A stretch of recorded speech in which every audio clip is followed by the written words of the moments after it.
Jestli se chceš zlepšit ve Fortniteu, tak tohle video je přesně pro tebe. Připravil jsem si 3 mapy, které tě zlepší o 100%. První mapa jsou 1v2 klače. Jde o to, že musíš klačnout proti duo. Kód je tady.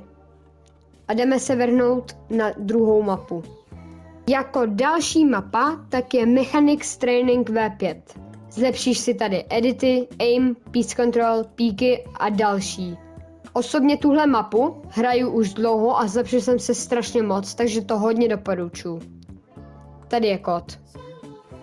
A jako poslední jsem si pro vás připravil Endgame Solo. Trénuješ endgamek v kapech. Vlastně to každý potřebuje.